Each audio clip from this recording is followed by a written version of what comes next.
الشيطان الرجيم بسم الله الرحمن الرحيم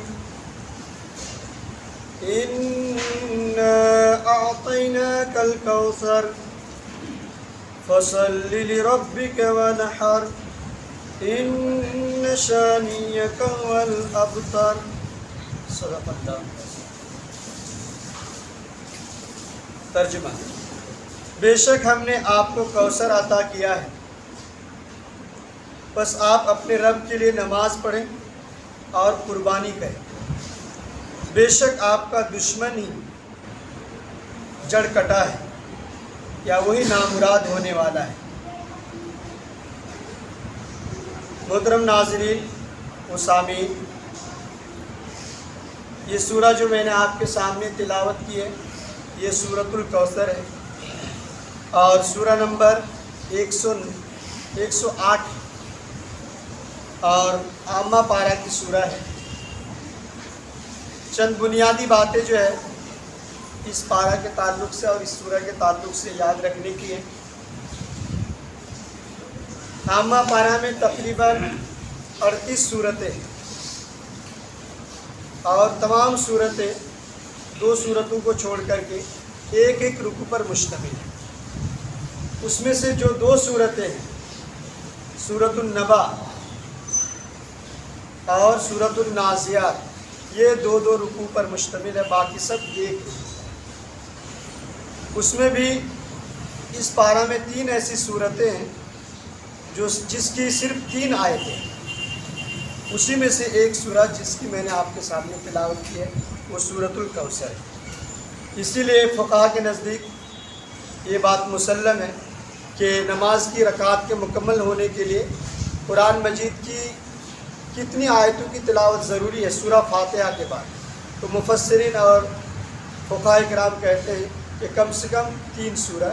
تو انہی صورتوں کو وہ دلیل بناتے ہیں. ان چھوٹی چھوٹی صورتوں میں 3 آیتیں موجود ہیں. یہ بھی یاد رکھیے کہ یہ چھوٹی چھوٹی صورتیں اکثر ہم نماز میں پڑھتے ہیں، سنتوں میں ہے، نوافل میں، یا جس کو بہت زیادہ قرآن یاد نہیں ہے وہ انہی صورتوں کو بار بار پڑھتا ہے. تو ان صورتوں کا معنی، ترجمہ، مفہوم اور اس کا کیا میسج ہے یہ سمجھنا بہت ضروری ہے. دوسری بات یہ ہے کہ یہی وہ صورتیں ہیں جو بالکل نبوت کے آغاز کے دور میں نازل ہوئی. تو یہ صورتیں اللہ کے رسول صلی اللہ علیہ وسلم کی دعوت کو ابتدائی طور پر پہنچانے کی کام کرتی ہے.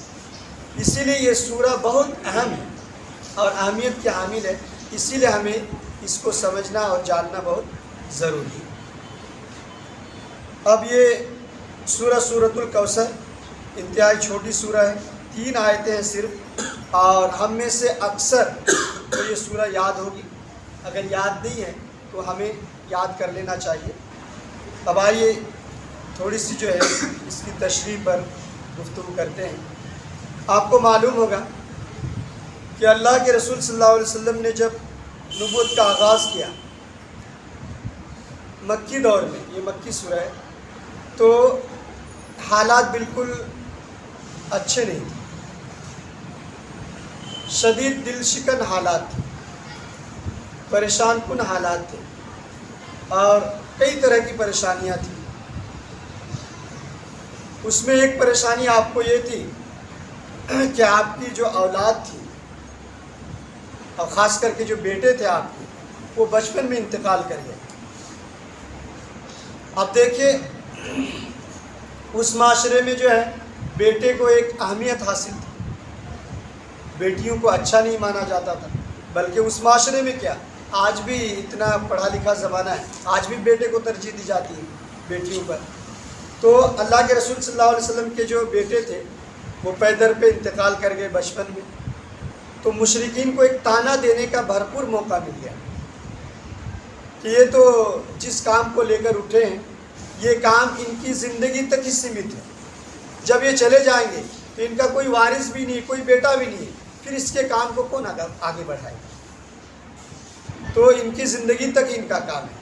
اسی طرح سے کہتے تھے یہ یتیم پیدا ہوئے خود، ان کا کوئی جو ہے آگے پیچھے نہیں ہے. حالانکہ بہت سارے لوگ موجود تھے اس وقت، لیکن یہ طعنہ دیتے تھے۔ اسی طرح سے کہتے تھے قریش کے لوگ جب آپس میں بات کرتے تھے اور اللہ کے رسول صلی اللہ علیہ وسلم کے بارے میں چرچا کرتے تھے تو کہتے تھے یہ ابتر ہے، وہ ابتر و منا، یہ ہم سے کٹے ہوئے لوگ، کٹے ہوئے آدمی ہیں، اور جو ہے ان کا تعلق زیادہ دن رہنے والا نہیں دنیا میں۔ تو اس طرح کے حالات میں اور اس طرح کے جو نشتر کے تیر چبھے جاتے تھے، الفاظ کے تیر سے جو حملہ کرتے تھے لوگ، اس کا جواب اللہ کے رسول نے کبھی نہیں دیا۔ یہی جو ہے ایک نیک آدمی کی فطرت ہے کہ جو نیک انسان ہوتا ہے وہ پیچھے مڑ کر نہیں دیکھتا ہے کہ کون کون لوگ پیچھے سے کوئی جو ہے الفاظ سے حملہ کر رہے ہیں، کوئی جو ہے پتھر سے حملہ کر رہے ہیں، کوئی کس چیز سے حملہ کر رہے ہیں، پیچھے مڑ کے نہیں دیکھتا ہے۔ جو کامیاب انسان دنیا میں کامیابی چاہتا ہے وہ پیچھے مڑ کے نہیں دیکھتا، اور جو بڑا انسان ہوتا ہے کبھی پیچھے مڑ کے نہیں دیکھتا۔ تو اللہ کے رسول نے اس طرح کے حملے کا جواب دینا مناسب نہیں سمجھا اور کبھی نہیں دیا۔ اس کا جواب اللہ کے رسول صلی اللہ علیہ وسلم کی طرف سے اللہ تعالیٰ نے دیا، اور گویا جو ہے یہ مختصر ترین سورہ میں اللہ کے رسول صلی اللہ علیہ وسلم کے جو حالات تھے اس وقت، اس حالات کا تذکرہ کر کے اللہ تعالیٰ نے اس کا جواب دیا۔ اور ایک طرح سے یہ سورہ قرآن کا ایک معجزہ ہے، اس میں ایک پیشن گوئی ہے۔ جب ایسے حالات تھے تب اس سورہ نے کہا کہ تمہارا دشمن ہی نامراد ہونے والا ہے، جڑ کٹا ہوا ہے۔ اس وقت مکی دور میں اللہ کے رسول کے سامنے کچھ بھی نہیں تھا، چند ساتھی تھے، چند لوگ تھے، اور پورا مستقبل جو ہے تاریک تھی، دور دور تک کہیں جو ہے کامیابی کی کرن نظر نہیں آتی تھی، کامیابی کی روشنی دکھائی نہیں دیتی تھی۔ لیکن اس سورہ نے کہہ دیا کہ تمہارا دشمن ہی جڑ کٹا ہونے والا ہے۔ تو 8 سال کے اندر اللہ کے رسول صلی اللہ علیہ وسلم کے ساتھیوں کی تعداد بڑھتی چلی گئی۔ مکہ ہی میں نہیں، مکہ، مدینہ، پورا عرب جو ہے اللہ کے رسول کے قدموں میں آ گیا، اور 8 ہجری میں اللہ تعالیٰ کی طرف سے فتح مکہ کا اعلان آپ نے کر دیا۔ وہ بڑے بڑے دشمن جو اللہ کے رسول پر حملہ کرتے تھے، اللہ کے رسول صلی اللہ علیہ وسلم کو ہر طرح سے ستاتے تھے، وہ تمام دشمنوں نے گھٹنے ٹیک دیا۔ تو یہ اس سورہ کا جو ہے مین تھیم ہے، اور یہ سورہ گویا اللہ کے رسول صلی اللہ علیہ وسلم کی زندگی کے لیے، اللہ کے رسول کی کامیابی کے لیے پیشن گوئی ہے، اور وہ پیشن گوئی ہر بہر ثابت ہوئی اللہ کے رسول کے دور میں ہی۔ تو یہ ان باتوں کو دھیان میں رکھے، اس کے بعد اور تھوڑی سی تشریح سورہ کی جائے گی، اس کے بعد آپ کو پوری بات سمجھ میں آ جائے گی۔ آئیے ایک پہلی آیت کو لیتے ہیں۔ اِنَّا أَعْطَيْنَاكَ الْكَوْثَرَ، بے شک ہم نے آپ کو کوثر عطا کیا۔ اِنَّا أَعْطَيْنَا عطا کرنا، دینا، یہ تو آسان ہے بالکل۔ کوثر کیا ہے؟ کوثر کہتے ہیں خیر کثیر کو، بہت زیادہ بھلائی، بھلائی کی کثرت، بھلائی کی بہتات، جس کو کوئی شمار نہیں کر سکتا۔ اللہ کے رسول صلی اللہ علیہ وسلم کی سیرت طیبہ سے اگر آپ چھانٹنے لگیں گے تو بہت ساری ایسی چیزیں ہیں جو اس الفاظ کو واضح کرتا ہے۔ کوثر جیسے دنیاوی بھلائی اگر اللہ کے رسول صلی اللہ علیہ وسلم کی زندگی سے لیں گے تو یہ ہے کہ قرآن ایک بہت بڑی بھلائی، قرآن خیر کثیر ہے انسانیت کے، تمام مانوتا کے لیے، تمام انسانوں کے لیے جو اللہ تعالیٰ کو خیر کثیر دیا گیا وہ قرآن مجید، یہی خیر کثیر ہے۔ اسی طرح سے اللہ کے رسول کی سنت خیر کثیر ہے۔ اسی طرح سے اللہ کے رسول صلی اللہ علیہ وسلم نے جو اپنی کوشش سے اور اپنی جد و جہد سے جماعت قائم کی، اور اس جماعت کے اندر اللہ کے رسول نے اتنی صلاحیت بر دی کہ وہ تمام انسانوں کی رہنمائی کے لیے تیار ہے، وہ بھی انسانیت کے لیے خیر کثیر تھی۔ یہ بھی خیر کثیر تھی کہ اللہ کے رسول صلی اللہ علیہ وسلم جو مشن لے کر آئے، جو پیغام لے کر آئے، اس پیغام کو آپ نے اپنی سیرت ہی میں، اپنی زندگی ہی میں پورا ہوتے ہوئے دیکھ لیا، اور پھر ایسی ٹیم تیار کر دیا آپ نے کہ رہتی دنیا تک اللہ کے رسول کے پیغام کو لے کر چلنے والی تھی۔ اور آج امت کے زوال کا وقت ہے، لیکن آج بھی اسی امت کے اندر سب سے زیادہ خیر آج بھی اسی امت کے اندر پائی جاتی ہے، یہ بھی یاد رکھیں۔ یعنی اتنے زوال کے باوجود بھی ہم امت مسلمہ کے اندر ہی وہ خیر پائی جاتی ہے، وہ بھی خیر کثیر ہے نا۔ اسی طرح سے اللہ کے رسول صلی اللہ علیہ وسلم کو جو حکمت دی گئی، جو دوسری تعلیمات دی گئی، اور جو اللہ کے رسول کو اخلاق، بلند اخلاق دیا گیا، وہ بھی خیر کثیر ہے۔ قبیلہ مزینہ کے ایک آدمی، اس سے روایت ہے کہ لوگوں نے پوچھا اللہ کے رسول سے، امام بیہقی نے اس حدیث کو روایت کیا کہ اللہ کے رسول بتائیے انسانوں کو جو اللہ تعالیٰ کی طرف سے نعمت دی گئی تو اس میں سے سب سے بہترین خیر کثیر کیا ہے؟ تو اللہ کے رسول نے فرمایا حسن الخلق، اچھا اخلاق۔ تو اللہ کے رسول کا اخلاق بھی بہت اچھا تھا، انتہائی بلند تھا، تو وہ بھی خیر کثیر ہے۔ اسی طرح سے یہ تو دنیاوی معاملات ہوئے، اور خیر کثیر جب آپ مطالعہ کریں گے تو کوثر، حوض کوثر کو بھی کہا جاتا ہے۔ اللہ کے رسول نے کہا کہ قیامت کے دن میدان محشر میں مجھے حوض کوثر دیا جائے گا، اور میری امتی جب آئیں گے حوض کوثر پر، انا فرتکم، میں سب سے پہلے حوض کوثر پر جاؤں گا، پھر میری امتی آئیں گے، پھر میں ان کو اپنے دستے مبارک سے حوض کوثر کا پانی پلاؤں گا۔ جب میں پانی پلا دوں گا تو جب تک حساب کتاب کا معاملہ سلٹ نہیں جائے گا اس وقت تک پیاس نہیں لگے گی۔ تو حوض کوثر وہ بھی ہے۔ اور پھر کہا کہ کچھ امتی آئیں گے جن کو فرشتے مجھ سے دور کریں گے، تو میں کہوں گا کہ فرشتے انہیں آنے دو، یہ میری امتی کے لوگ ہیں۔ تو فرشتے کہیں گے آپ کو نہیں معلوم ہے کہ آپ کے بعد انہوں نے کتنے خرافات، بدعات ایجاد کر لیے ہیں۔ تو اللہ کے رسول کی سنت کو چھوڑ کر کے، کتاب اللہ کو چھوڑ کر کے جو لوگ بدعات اور خرافات پر یقین رکھتے ہیں، اسی پر عمل کرتے ہیں، وہ حوض کوثر کے پانی سے محروم نہیں۔ پھر اللہ کے رسول نے، اچھا یہ حدیث جو ہے تواتر کے ساتھ تمام حدیثوں کی کتاب میں آپ کو ملے گا۔ اسی طرح سے پھر کہا گیا کہ حوض کوثر جنت کی ایک نہر کا نام ہے جو مجھے عطا کیا جائے گا۔ اور یہ جو بات ہے اس میں بھی حدیث میں بہت ساری روایت ہے، بہت سارے راوی نے بیان کیا ہے، اور کہا گیا کہ اس کے برتن چاندی کے ہوں گے، اور اتنے زیادہ برتن ہوں گے اس نہر میں جتنے جو ہے آسمان میں ستارے ہیں۔ پھر اس کا پانی دودھ سے زیادہ سفید ہوگا، شہد سے زیادہ میٹھا ہوگا، برف سے زیادہ ٹھنڈا ہوگا۔ تو اس طرح کا تذکرہ کیا جائے۔ اور حضرت ابوبکر نے تو مذاق کے طور پر اللہ کے رسول سے پوچھا، اللہ کے رسول تب تو ہم کنارے میں بیٹھ کر بہت زیادہ خوش ہوں گے، دیدار کر رہے ہوں گے۔ کہاں ابوبکر، ہم لوگ جو ہے کنارے میں بیٹھ کر کے بہت زیادہ لطف اندوز ہوں گے۔ تو یہ اس کا بھی یعنی آخرت میں کوثر کا یہ تصور ہے، اور دنیا میں جو تصور وہ میں نے بیان کیا۔ پھر اس کے بعد اب کہا دوسری آیت میں فَصَلِّ لِرَبِّكَ وَانْحَرْ، بس اپنے رب کے لیے نماز پڑھیے اور قربانی کیجیے۔ جب اتنی بڑی نعمتیں اللہ تعالیٰ نے آپ کو دی ہے، اخلاق کی نعمتیں، قرآن کی نعمتیں، حوض کوثر اور نہر کوثر کی نعمتیں، تو آپ کا یہ فرض بنتا ہے کہ آپ نے جو آپ کے رب کا شکریہ کے طور پر آپ نماز بھی پڑھیے اور قربانی کیجیے۔ اور پھر وہ آیت ہے سورۃ الاعراف کی یا سورۃ المائدہ کی، ان صلاتی و نسکی و محیایا و مماتی للہ رب العالمین، بے شک میری نماز اور میری قربانی، میرا جینا، میرا مرنا سب اللہ رب العالمین۔ اسی آیت کو مد نظر رکھتے ہوئے بقرعید کے دن سب سے پہلے قربانی کی جاتی ہے، سب سے پہلے نماز پڑھی جاتی ہے بقرعید کی، اس کے بعد قربانی کی جاتی ہے۔ تو یہی وہ چیز تھی۔ اس کے بعد دیکھیے انا شانیہ کا هو الابتر، بے شک تمہارا دشمن ہی جڑکٹا ہونے والا۔ یہ پیشن گوئی والی آیت ہے۔ ایسے حالات میں جب اللہ کے رسول صلی اللہ علیہ وسلم کے لیے مستقبل کا دروازہ بالکل بند تھا، کامیابی کہیں نظر نہیں آتی تھی، مکے میں جو ہے اسلام کے خاتمے کا جو اندیشہ تھا، لیکن اللہ تعالیٰ نے کہا نہیں، یہ دشمن تمہیں ستا رہے ہیں، وہ تمہیں جڑ کٹا کہہ رہے ہیں، تم اس بات کو گرہ باندھ دو، تمہارا دشمن ہی جڑ کٹا۔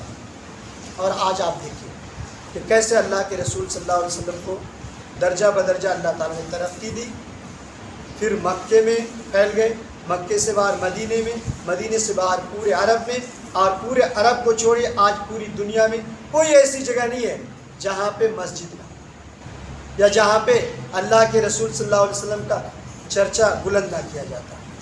اور جیسے سورۃ الانشراح میں کہا گیا وَرَفَعْنَا ذِكْرَكَ وَرَفَعْنَا لَكَ ذِكْرَكَ، کہ ہم نے تیرے لیے تیرے ذکر کو بلند کیا۔ تو اس طرح سے اللہ اب قیامت تک اللہ کے رسول کے چرچے ہوتے رہیں گے۔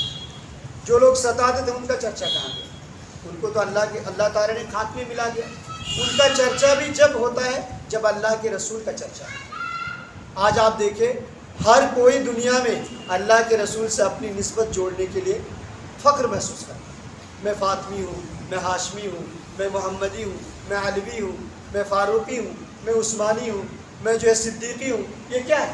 یہ سب اللہ کے رسول صلی اللہ علیہ وسلم کی نسبت جوڑنے پر آدمی خوش قسمت سمجھتا ہے. لیکن کہیں آپ نے دیکھا کہ میں ابو لہبی ہوں، میں ابو جہلی ہوں، یا میں کوئی اور نسبت سے جو اللہ کے رسول کے دشمن تھے؟ نہیں ہے دنیا میں. تو یہ اس آیت کی جو ہے پوری ترتیب ہے، پوری پھیلاؤ ہے. رہتی دنیا تک یہ آیت پھیلتی جائے گی اور اس کی تفسیر جو ہے ہوتی رہے گی. تو یہ ایک مختصر ترین سورہ ہے، لیکن اللہ تعالیٰ نے اس سورہ میں بھلائیوں کے موتی کو بکھیر دیا. اور قرآن کے لیے یہ سورہ ایک بہت بڑی دلیل ہے کہ قرآن نے تو کہہ دیا کہ تمہارا دشمن جڑ کٹا ہونے والا ہے. تو دشمن کو تو سمجھ جانا چاہیے تھا کہ قرآن کی بات کو ہم جھٹلا کر کے چلو ایمان لے کے آتے ہیں اور اللہ کے رسول کے حامی بن جاتے ہیں. لیکن اللہ تعالیٰ تو سب کی زندگی کو اور سب کے حال، ماضی، حال، مستقبل کو جانتا ہے. اسی لیے اللہ تعالیٰ نے پتھر کی لکیر اور مہر لگا دیا کہ آپ کے دشمن ہی جڑ کر جو ہے ناکام ہونے والے ہیں اور ناکام ہوئے. اور فتح مکہ میں جو ہے اللہ کے رسول نے کامیابی حاصل کی. وہ تمام دشمن یا تو جنگ میں مارے گئے یا فتح مکہ کے دن بہت سارے لوگ جو بچ گئے تھے اللہ کے رسول نے اعلان کر دیا کہ جیسے عقبہ بن ابی معیط ہے، پھر ابو جہل کے بیٹے ہیں، اور بہت سارے کئی لوگ جو بڑے بڑے دشمن تھے، ان کے بارے میں اللہ کے رسول نے کہا عائص بن وائل ہے کہ اگر کھانا کعبہ کے پردے سے بھی یہ لوگ چمٹے رہیں گے پھر بھی ان کو پکڑ کے لا اور ان کو قتل کر. انہوں نے اتنا ستایا ہے، اتنا نقصان پہنچایا ہے. تو اس طرح سے اس سورہ کی تفسیر آپ کے سامنے مختصر رکھی گئی. حالانکہ اس کی تفسیر اور زیادہ رکھی جا سکتی ہے. میں اپنی کم علمی کی بنیاد پر مختصر تفسیر رکھ سکا. اور آپ سنیں گے جیسے اگر اس سورہ کو پڑھنا ہے تو آپ تفہیم القرآن سے پڑھ سکتے ہیں، انتہائی تفصیل کے ساتھ مولانا نے گفتگو کی ہے. اسی طرح سے تفسیر ابن کثیر کو پڑھ سکتے ہیں، تدبر کو پڑھ سکتے ہیں. پڑھیے اور اپنی جو ہے اللہ کے رسول کے دور کو یاد کیجیے اور کس حالات میں اسلام کو اللہ تعالیٰ نے غالب کیا. ہمارے لیے سبق کیا ہے؟ آج آپ دیکھ رہے ہیں امت زوال کا شکار ہے، ہر طرف مایوسی ہے، حالات انتہائی دل شکن ہے. تو ہمارے لیے بھی خوشخبری ہے کہ یہ حالات ہمیشہ اسی طرح نہیں رہیں گے، حالات بدلیں گے. لیکن ہماری ذمہ داری کیا ہے؟ اس حالات میں ہمیں خود جاگنا ہے اور دوسروں کو جگانا ہے. یہی کرنے کا کام ہے.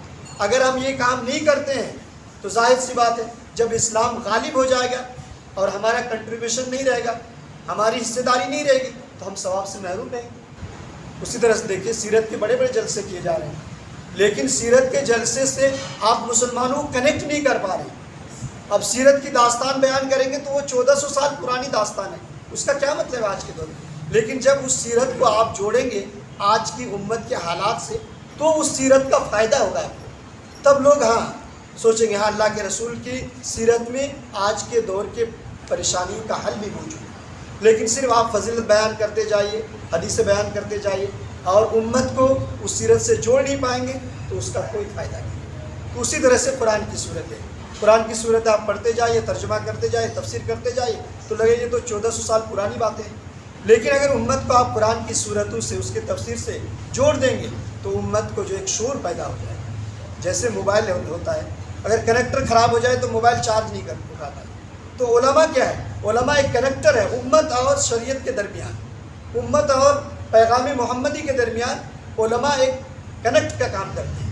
لیکن کنیکٹر ہی اگر جو درست نہ ہو تو ظاہر سی بات ہے امت قرآن سے، امت پیغام محمدی سے جوڑنا ان کے لیے مشکل ہے. یہ چند باتیں تھیں جو آپ حضرات کے سامنے رکھی گئی ہے. اللہ تعالیٰ سے دعا کرتا ہوں کہ اللہ تعالیٰ ہم سب کو عمل کی توفیق دے اور یہ چھوٹی چھوٹی صورتیں ہمیں یاد کرنے کی توفیق دے، اسے ترجمے کے ساتھ پڑھنے کی توفیق دے اور اس کے پیغام کو ہم سب کو سمجھنے کی توفیق دے اور اس کے پیغام کو عام کرنے کی توفیق دے. آمین. سبحانک اللہم و بحمدک ونشہد ان لا الہ الا انت ونستغفرک ونتوب الیک وصلی اللہ علیہ وسلم.